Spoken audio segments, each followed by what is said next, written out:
করেছি, কন্টাক্ট করে ওয়াজ করা জায়েজ আছে কিনা।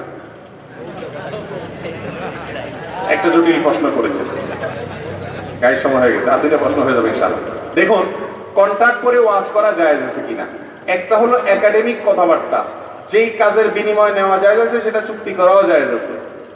দেখুন, জায়েজ আর না জায়েজ এক জিনিস, আর শোভন আর অশোভন আরেক জিনিস।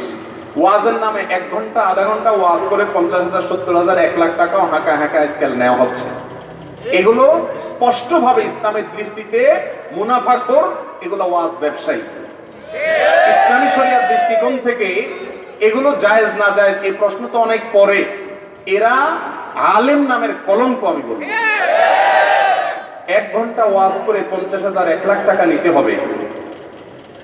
একজন মানুষের দুনিয়াতে বাঁচার জন্য কত টাকা লাগে? জায়েজ নাই, না জায়েজ, হারাম। এই জন্য হারাম বলছি যে ইসলামকে ব্যবসার জিনিস বানিয়েছি। তবে হ্যাঁ, চুক্তি করে নিলে সেটাকে সরাসরি হারাম বলা যাবে না, কারণ যে কাজে বিনিময় নেওয়া যাচ্ছে সেটা চুক্তি করাও জায়েজ আছে। এটা যেমন ঠিক, যত জোরে ঠিক বলছেন, এবার দেখি কত জোরে ঠিক বলেন।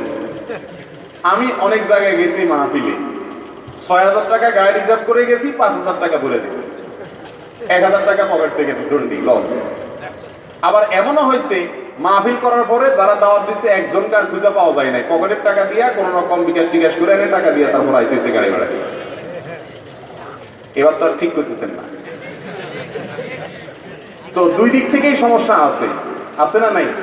তবে ওলামায়ে কেরাম, আপনারা মনে রাখবেন, যে সমস্ত আলেমরা আপনাদের পয়সা খরচ করা টাকা দিয়ে মাইকে এসে অন্য আলেমদের গালিগালাজ করে, বিশুদ্ধার করে, আলেমদের মধ্যে মতনৈক্য করে এবং মত পার্থক্য করে, চিল্লাচিল্লি করে, অন্যের সমালোচনা করে, গীবত শেখায়ত করে, তাদের ওয়াজ শুনবেন না।